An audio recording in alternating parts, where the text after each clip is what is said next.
Allah, Yahweh, Bashim, Shah. Yahweh, Bashim, Shah. Rakata, Yahweh, Shah. Rakata, Yahweh. Rakata, Yahweh. Rakata, Yahweh, Shah.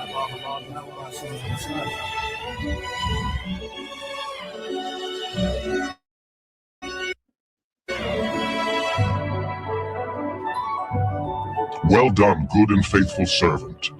Thou hast been faithful over a few things. I will make thee ruler over many things. Enter thou into the joy of thy Lord. The second letter of Peter, chapter 1. Simon Peter, a servant and apostle of God, to them that have obtained like precious faith with us through the righteousness of God and our Savior. Grace and peace be multiplied unto you through the knowledge of God and of our Lord, according as his divine power hath given unto us all things that pertain unto life and godliness, to the knowledge of him that hath called us to glory and virtue, whereby are given unto us exceeding great and precious promises, that by these ye might be partakers of the divine nature, having escaped the corruption that is in the world through lust. And beside this, giving all diligence, and to your faith virtue, and to virtue knowledge, and to knowledge temperance.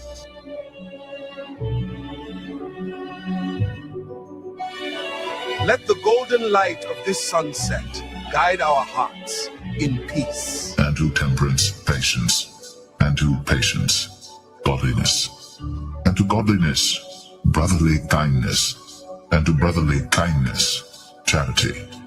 For if these things be in you and abound, they make you that ye shall neither be barren nor unfruitful in the knowledge of our Lord. But he that lacketh these things is blind, and cannot see afar off, and hath forgotten that he was purged from his old sins. Wherefore the rather, brethren, give diligence to make your calling and election sure.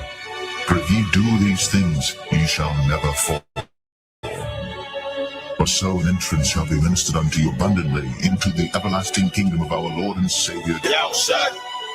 Wherefore, I will not be negligent to put you always in remembrance of these things, though ye know them and be established in the present truth. Yahweh, Bashim, Shah. Yahweh, Bashim, Shah. Rakata, Yahweh, Shah. Rakata, Yahweh. Rakata, Yahweh. Rakata, Yahweh, Shah.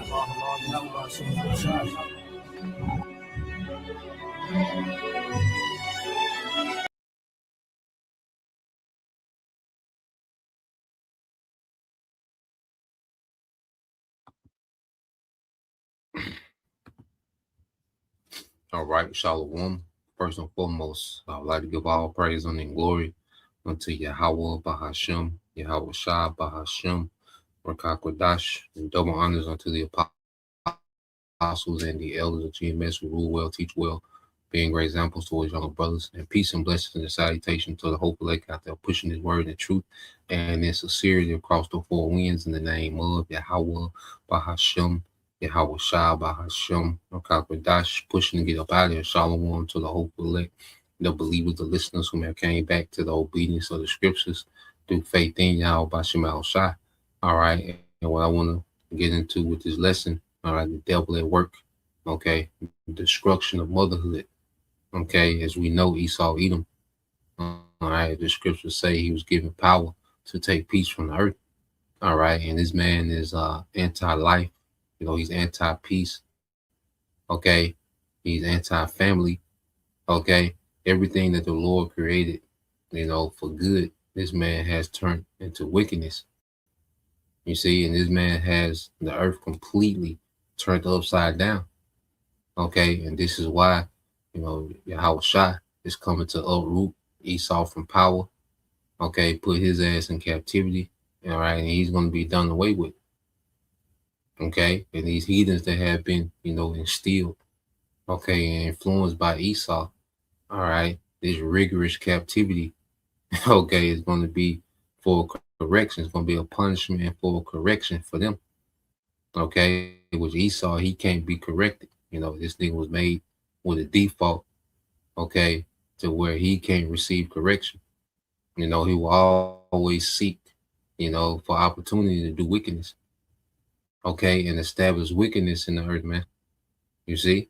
So this man has really showed, what he would do with power and authority, and that would be to establish wickedness, confusion, death, chaos, okay, forever, man. You see? And now he's trying to do it through a technocracy. All right. Now, let's get a few precepts, and I got a video I want to go into, just to show you how wicked this nigga is, man. Okay. Now let's go to the book of Isaiah 29 and 16. It says, surely your turning of things upside down shall be esteemed as a potter's clay. For shall the work say of him that made it, he made me not? Or shall the thing framed say to him that framed it, he have no understanding? Okay, so this man has turned what the Lord established as good from the beginning in Genesis, and he's completely turned these things upside down backwards, man. Okay, and this man moves as if the Most High is lacking understanding, and he needs to modify creation. Okay, but it says it's going to be esteemed as a potter's clay, and when the potter, didn't like his product, well, he would just destroy their product and start over. Okay, or he would destroy their product and start on something else, man. So he saw their product, their defect. He's that vessel that has a defect that the Lord is just going to destroy. Okay, and establish a righteous kingdom with his sons. And that's why he's molding his sons to perfection, beginning with Yahweh Shah, who's perfected. Okay, and Lord will we endure, will be perfected as though joint heirs with Yahweh Shah. The rest of the 1/3 men, women, and children are going to be changed and perfected. Those perfect vessels for rulership, man. Okay, but Esau is that vessel with a defect, all right, that has to be removed.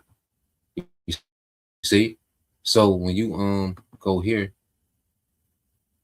to the book of Job, chapter 10. All right. Well, let me read this in the NLT. All right, because I want to make the point how the devil. Let me see. This is Isaiah 29 and 16 in the NLT. It says, how foolish can you be? He is the potter, and he is certainly greater than you, the clay. Should the created thing say of the one who made it, he didn't make me? Does a jar ever say, the potter who made me is stupid? Okay, so Esau moves as if he has some type of deeper wisdom than the Most High. Okay, his whole thing is undermining what the Most High has already set up. Okay, the Lord has set up particular, has the Lord set up creation, okay, in a specific way. You see, and everything has its purpose. Everything, already has a built-in instructions, okay, in the way that it should function. And this man is all about disrupting that and saying that he's upgraded, with the claim that he's making it better, that the claim that he's found another way, a better way. That's Esau's whole claim. The way he markets himself as if he has a better way than the Most High. Everything he does is based on the GMO crops, okay, the surgeries. You see, everything this devil does is about him. His technology, merging you with technology. It's all about him saying, I got a better way, which is absolutely false, man. Okay, so when you go here with this man, it's the type of society that this man has established. Okay, it's completely backwards. Okay, it's rebellion. And ultimately, it's an inferior way. You see, and he pushes his ways as inferior, as superior to the Most High. But ultimately, it's inferior, man. And that's why the earth is dying. People, unaliving themselves, man, because this man has established an inferior way in the earth, with the claim that this is superior, man. You see, this is Job 10:21 said, before I go whence, I shall not return, even to the land of darkness and the shadow of death, and this is us not coming back, to America. Okay. Once this place is destroyed, we'll never be brought back here, man. Okay? And the earth will never be brought to this state again. You know, the earth will never be a shadow of death. Esau has turned the earth into a shadow of death, especially here in America, man. Okay? Job 10:22 says, a land of darkness is darkness itself, and the shadow of death without any order, where the light is darkness, man. Okay? So this is a very dark place. It's darkness itself, man, and the shadow of death. Okay? Death is always the vibe. Death is the tone of this society. An argument can turn to a death. A social media post turn to a death. Dealing with a woman, you turn to death. The food, death. You see? Everything, you work in a certain plant. Okay? You breathe in certain, you're exposed to certain things that you can breathe in, death. Everything causes cancer, man. It's just a shadow of death. You see, without any order, okay? Because this place is being ran without true order. You see? America is being ran, all right, as a big scam. When you look at America and how it's ran, America is one big scam, continuous scam, man. Okay, say where the light, where righteousness is as darkness, man. They're going to show you how this man, portrays, right things as darkness, man. He demonizes the natural way. Okay, he demonizes the ways of the Most High. Okay, he demonizes light as darkness, man, and he puts his darkness as if it's the light. If it's his progress and transcendent, he makes it seem as darkness is transcendent, man. Okay, so when you go from there, let's get this. Got a quick video I want to get in with. All right, so going into how this man played a part, even destroying the process of motherhood. So let's play this.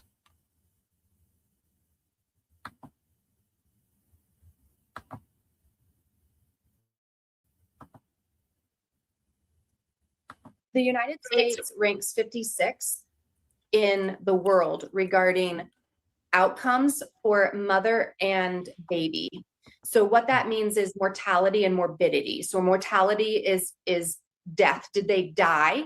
And then morbidity is, was there a long-term injury sustained, something permanent? So mortality and morbidity. And then when I give you these numbers, we're looking at the first year. If you've taken a CPR class before, you've probably noticed that they say something kind of silly and they go, blank amount of people get saved when you use CPR. But then there's the fine print underneath that, and it goes only 33% left the hospital. So we need to understand, when we're looking at statistics, we need to understand what statistic are they giving us. And so when I'm giving you these numbers, what I'm telling you is they survived the first year. So we rank 56, the United States, which means there are 55 other countries that have better outcomes than we do here in the United States. And now all this technology and all this wealth that the U.S. has, why are they the 56? Okay, when it comes to mortality rate for U.S. Mothers. Okay, why do you have a higher chance as a mother of dying in these American hospitals than 55 other countries? When all this America #1. Okay, and what you people are gonna, well, you people just gonna get nuked, man. Okay, you Americans just gonna get nuked. Okay, because you don't give a damn. All right, like Scott Ritter say, long as you can buy a pizza and some beer on Friday, you American don't give a damn about nothing, man. All right, your government absolutely hates you. Everything is set up to destroy you. Okay, but you dumb niggas finna go get them American top hats. All right, you're gonna have on those American top hats. All right, for the 4th of July, look dressed like Uncle Sam. You niggas finna dress like Uncle Sam. Okay, and drink and eat poison. Okay, in honor of your death coat government, man. Okay, so let's play this. Outcomes in the first year postpartum. So that's pretty shocking. Then most of those countries that are on that list, right? Because there's only 100 and something countries in the world. And so when we look at those numbers, that means that a lot of those countries are going to be what the World Health Organization, Amnesty International, et cetera, those alphabet soup agencies would be considered as third world countries. So that means that it's safer to have babies in what we would consider third world countries. So that's crazy. So that America, and even that right there alone, that actually America ranks behind a lot of third world countries in terms of the health of baby and mother. Right. And if anyone is savvy on statistics that is listening to this, you should also know that we're not just looking at population, because that's not a proper statistic. Okay, that will skew numbers, because obviously India has way more people than the United States. So if you're only going off of numbers, right, that would not be a proper statistic. So we're looking at the overall data and the overall outcomes. We're looking at percentages. If you go to the World Health Organization, and I understand we probably agree on them, they're not my favorite people either. The reason I'm using them in this data is because they have decade upon decade upon decade of data regarding birth outcomes. So we need to look at the numbers. If you go to the World Health Organization, you go to maternity, you scroll to the bottom, they have a map of the world and you can hover over it. And they change their website often. So if you're doing this right now, it looks like you are, you may struggle, but I'll walk you through it if we can do it together. But you can look at their map essentially, and you can look at where each country ranks. And they may also have like maybe they're, I don't know what graph they're using, but the last time I was on there, that's what they were using. So you can look at decade upon decade of. Oh, here it is, right here. There you go. Perfect. They are still using it. Okay. So you can look at where we're struggling with outcomes.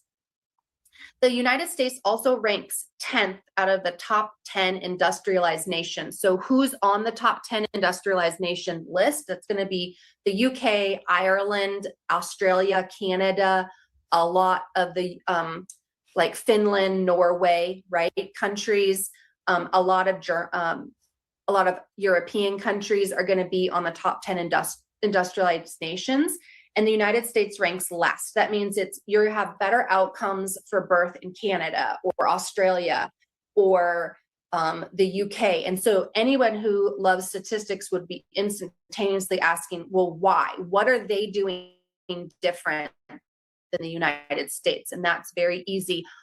So out of the 10 industrial, top industrial nations, these they call first world nations. Okay, America is number 10, last. Okay, your good old US of A, dead last, man. Okay, when it comes to mortality, all right, and mothers, you see. All of those people are seeing midwives first and getting their care primarily from a midwife before they ever see an OBGYN. Oh. So OBGYN is a surgeon. So if you're going to a surgeon, let's reverse this. If you had an issue with your head and you needed to have surgery on your head because let's just say there was a tumor, right? You would want a surgeon to remove the tumor. But let's pretend you didn't want to do that methodology for your treatment. You would prefer to go a more natural route. Would you go to a surgeon and then have them guide you through how to do the natural route? No, you would not. That's not what they sell there. That's like going to McDonald's and asking for a steak. They don't sell that there. So what we're doing is we're taking women who want normal physiological birth, and we're putting them in an institution that sells surgeries. It doesn't add up. So we also have to look at birth as a physiological process, meaning women have the capability of giving birth automatically. It's only when something arises that is out of the ordinary where we need something that the surgeon is selling, and that is very rare. So if you go back to the World Health Organization data and you look at what they're saying and you read the fine print, they say that 90% of birth is uneventful. So what does that mean? That means that 90% of the time we do not need any assistance with birth, as in baby can be born in the rice paddy and mama can go back to picking rice. I don't recommend that. That's really bad postpartum care. Please don't do that to your women. However, what I'm saying is that 90% of the time we do not need what the hospital is selling. And out of that 10%, less than that 10%, it fluctuates between 5 and 7. Do we actually need a cesarean? That means there's a 3 to 5% of we just need something else that they sell, maybe Pitocin or maybe assisted delivery or maybe pain management or something along those lines. That's a very small percentage of individuals that need assistance. And then those C-sections, all right, which, you know, like you said, is rare, you know, that a childbirth is eventful to where they will actually need surgery, you know, especially those women that are going to those midwives, which that's an ancient custom. Okay. And that's what we did as a people. All right. That's why you can go to the book of Exodus, which we'll get it. But, you know, so you go into the C-section. I know El Joshua Wamba used to bring it out a lot, you know, how that baby traveling through that canal of the woman, you know, going through that bacteria. All right. It aids their immune system. All right. The child's immune system, like that whole process is necessary. The Lord got it set up for a reason. Okay. But his man, like I say, all he does is disrupt, okay, what is. Okay. And he uses it for opportunity to make profit and also to destroy people, you know. And she's going to go into it, the bond between the child and the mother is destroyed. Okay. And you can tell that's evident, all right, with the relationship that a lot of women have with their children, you know. And there's even more factors, because once you have this nigga, okay, then he's gonna put you on the formula. Okay, so you already have this nigga in a very unnatural setting. Then you put this nigga on unnatural formula. Okay, then you feed him unnatural food. Then he's listening to unnatural, you know, entertainment and stimulations. Okay. So it's just meant to destroy a family. All right. So let's play a little more of this. Right. Yeah. Well, so I'll put out here. This map is really fascinating. So this is showing. This is from 2023, and it's showing the maternal mortality ratio per 100,000 rates. Right. So looking at per 100,000 live births. So this is okay. I'm assuming this is basically how many mothers die during birth per 100,000 live births, and it's kind of wild. So you look at let's look at say in the DRC Congo, over 400, right? That's a bad number, right? Over 400 are dying. But then you look at United States, it's like there's 17. Okay, well, even look at over at Iran is 16.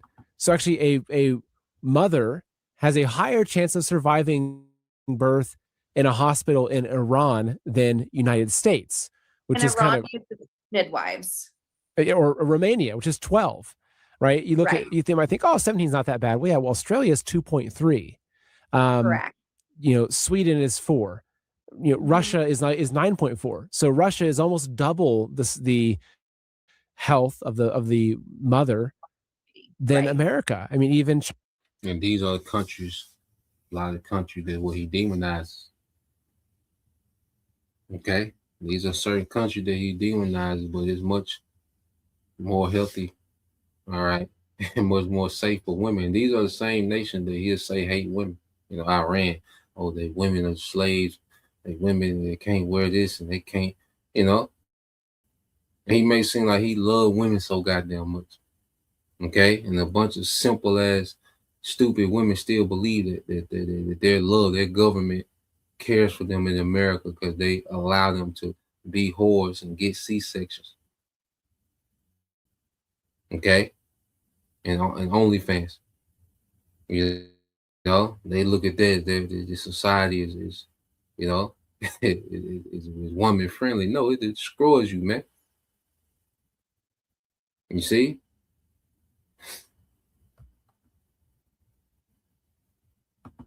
China is better, 16.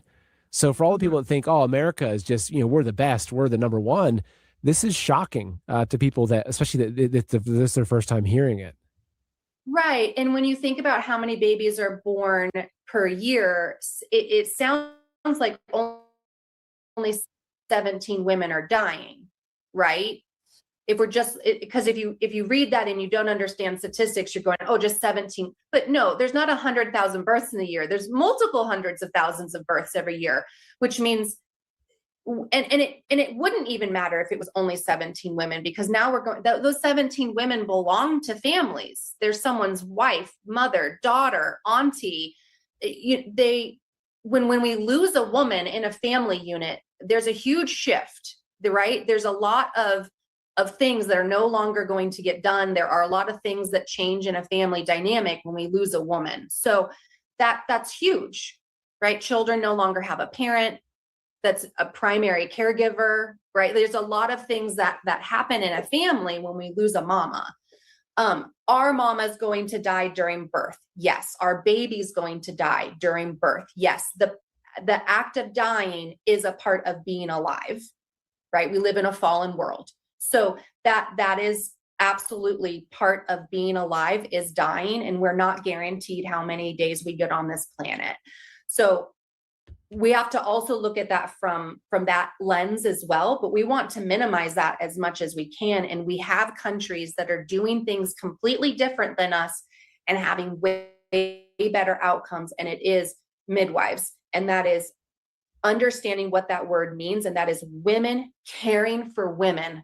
We know how our body works. We know what is normal. We went to school for a really long time to know how to care for women and provide support for normal physiological physiological birth, pardon me.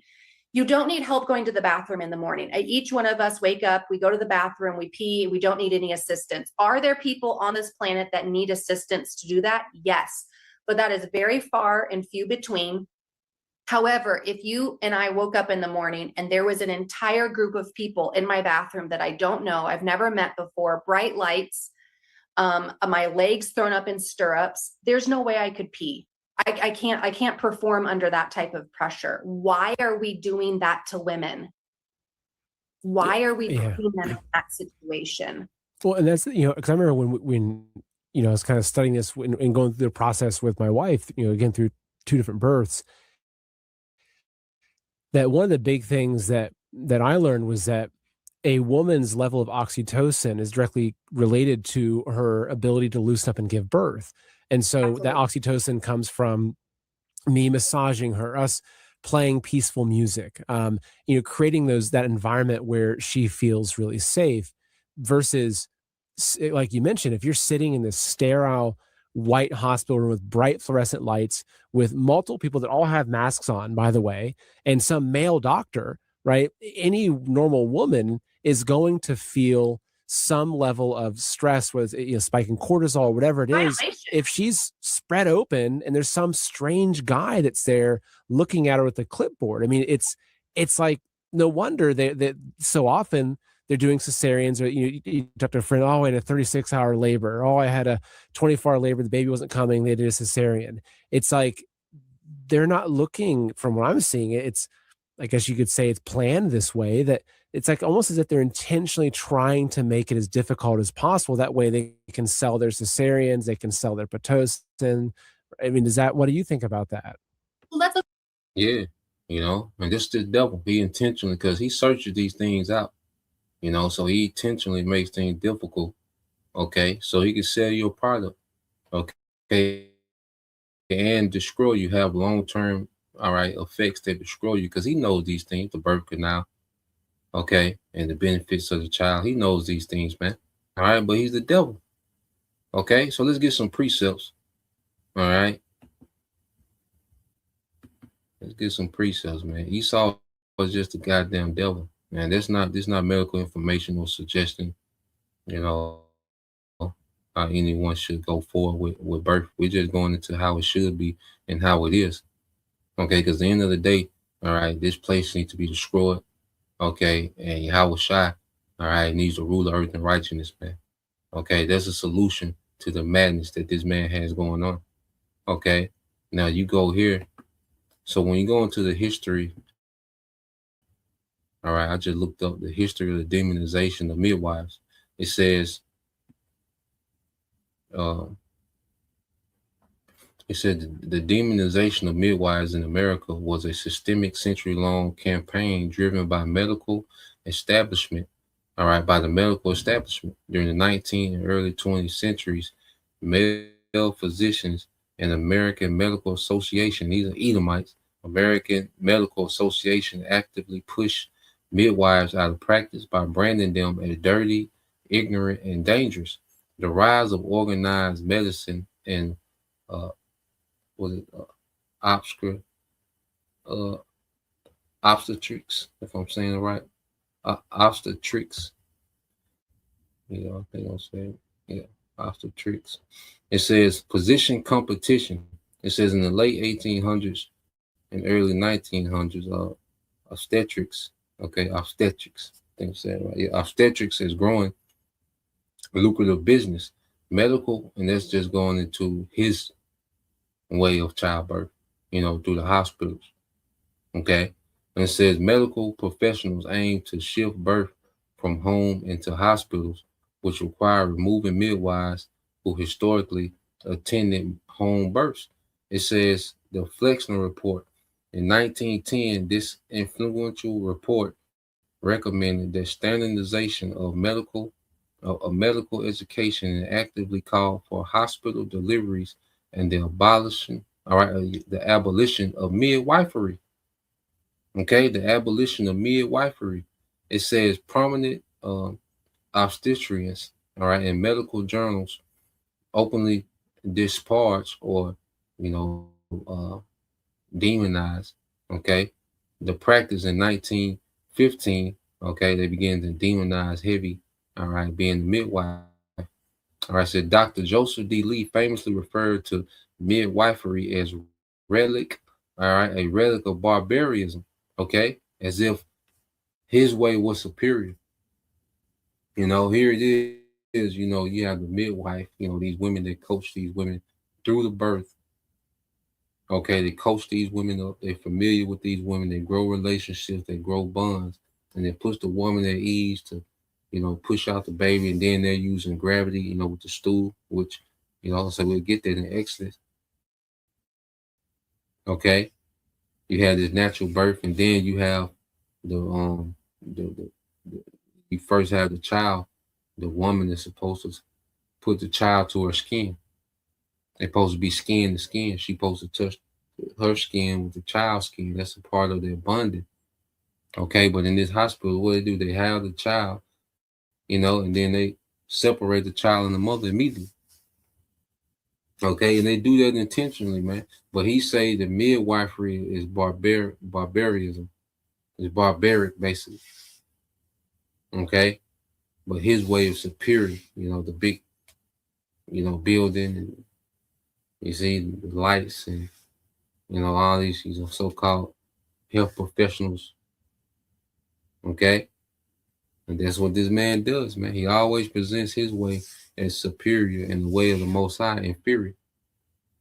And that's what this whole New World Order, that's the theme of the New World Order is, look, we coming to something superior with this technology.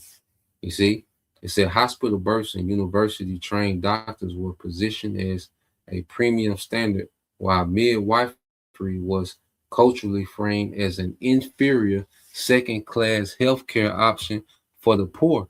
It said the marginalization of Black midwives. It says granny midwives, Black midwives known as grand midwives, because an Israelite woman was so good at delivering these children, and they were calling them grand midwives, man. You see? because that's yeah, we gotta get back to order, man. Okay, we getting back to order. It said historically attended the vast majority of births in the American South, acting as the backbone of maternal care from the 1600s through the mid 1900s, man, for almost 300 years. It says state and federal restrictions, federal policies like the Towner Act in 1920 allowed white-led, okay, Edomites health boards to systematically grade older black midwives. These boards frequently undervalued, disregarded, and stigmatized their intensive, culturally and grounded, all right, experience. You see, because hey, the woman still had that knowledge, you know, because they, even though so they came and got us from Africa, but we know we Israelites, you see, and their knowledge of midwifery, you know, the woman still had it when they was brought over here in slave ships. You know, they still had that knowledge. Okay, when it came to childbirth, man, it says state level laws actively outlawed midwifery or severely restricted the practice, all right, of uh, obstetrics, all right, to doctors. This targeted campaign pushed skilled black women, healers, skilled black women, all right, Israelite women, healers and midwives to margins, severely reducing their involvement in the community healthcare, man. So midwives were demonized, okay, and eventually outlawed. And then you even had, you know, wanted posters of midwives, all right, in during this propaganda during the early 1900s. Okay, I wonder if they, yep, well, you see that? It's a witches, midwives, and nurses. You see, they was deemed to be looked at as witches. So you even had a book called Witches, Midwives, and Nurses. Okay, from midwives to medicine. Witches, midwives, nurses. Yep. So they demonized it, man. Okay, so they demonized, all right, the midwives. Okay, well, I said what they call the Israelite women. Okay, those grand midwives. All right, you got the history said black women were the first birth workers in America, man. Okay, they had that knowledge, man, of childbirth. You see, they were those go-to midwives. All right, but they began to be demonized when Esau got to a certain level with his technology. He began to demonize it to push his way. Okay, well, showing you that where did they get that knowledge from? Okay, well, they've been had, you know, we've been had as a people. Okay, but we're people of life, man. You see, so when you go here to the book of Exodus, chapter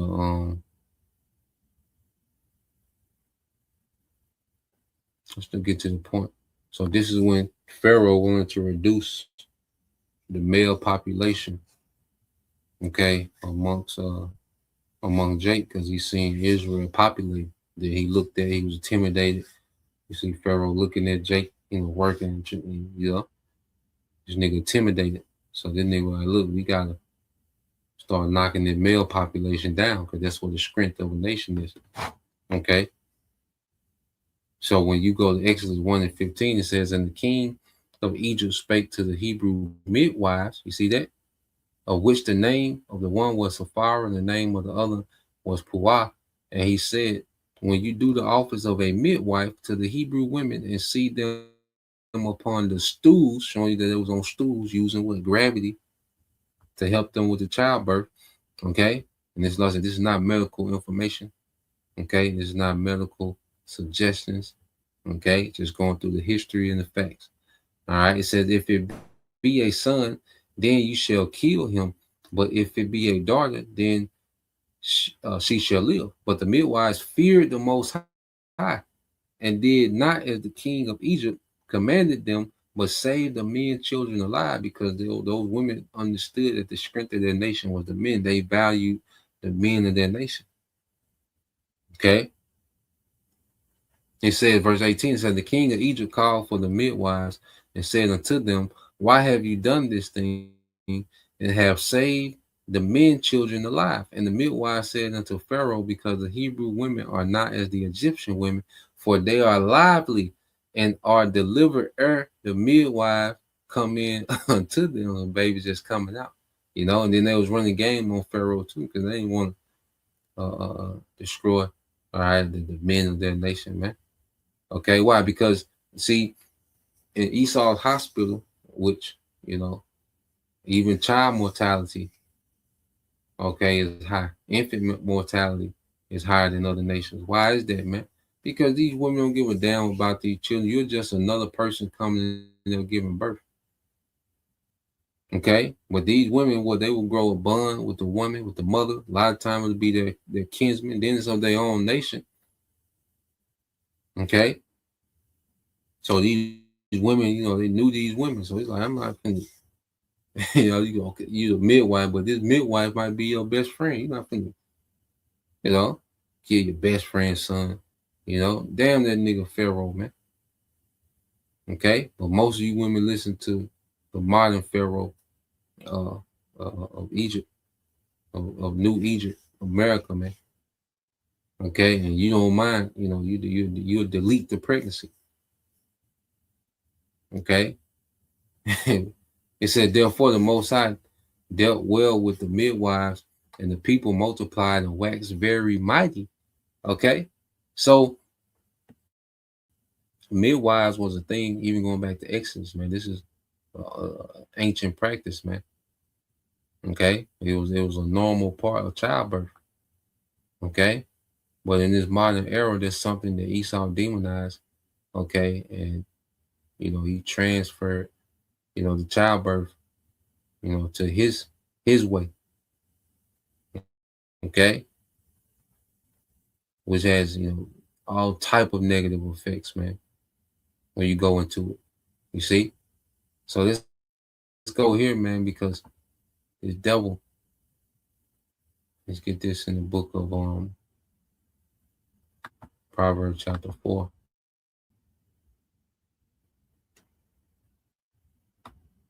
In Proverbs 4:16, it says, for they sleep not, except they have done mischief, and their sleep is taken away unless they cause some to fall. You know, so this devil is not satisfied, you know, until he's, you know, set up some type of new mischief. Okay, as he calls some to fall, man, as he calls, you know, people, all right, to be negatively affected by his policies and laws. Okay, he gets off on that, man, you know, because it's about a profit, but then it's also about, you know, him causing people to fall, destroying families, destroying motherhood, destroying fatherhood, destroying whatever he can destroy, destroying the children, setting the children up for failure, man. Okay, and he's all about setting, okay, people up for failure, man, especially, okay, the tribes. You see, and that's why at the end of the day, it's all about Yahweh Shai coming and uprooting this man. Okay, let's get that and we can close out. Okay, this is yeah,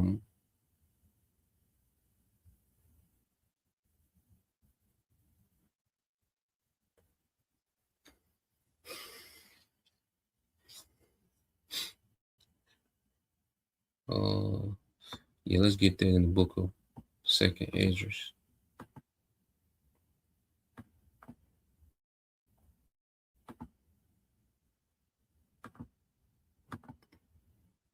The book of 2nd Esdras, chapter 4.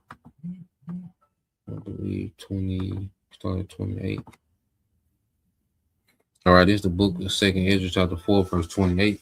It said, but as concerning the things whereof thou askest me, I will tell thee, for the evil is sown, but the destruction thereof is not yet come. Okay, so the evil is sown, but the destruction thereof is not yet come. So Esau, Edom is the wicked, the evil that's been sown in the earth, man. You know, even when you go back to the garden, okay, going to serpent. All right, Esau runs the earth with that wickedness of the serpent, that witchcraft of the serpent, man. the rebellion of the serpent, because the serpent was all about rebellion. Okay, well, you know, the serpent is to be a man, but they liken him to a serpent for his craftiness, man. Okay, his subtlety. You see, that's the characteristics of a serpent, but we know is a man. Okay, and it says, if therefore that which is sown be not turned upside down, and if the place where the evil is sown pass not away, then cannot it come that is sown with good, man. So this is why, you know, Yahweh Shai just coming to uproot this whole kingdom. Okay, by enslaving, all right, the elites and you, all right, remaining Edomites, destroying America, turned into a desert. Okay, destroying the militaries of the heathen, putting all the heathen in captivity, man, and then began to establish a righteous government. Okay, a kingdom ran in true wisdom, true righteousness, man. You see? So that's the point, you know, just wanted to tap into that, you know, Lord will you brothers, all right, and you few sisters edified once again. I'm gonna give all praise and glory unto Yahweh Bahashim, Yahweh Shai Bahashim, Rakakadash, and double honors unto the apostles and the elders of GMS who rule well, teach well, being great examples to his younger brothers. And peace and blessings, salutation to the whole fleet. Shalom.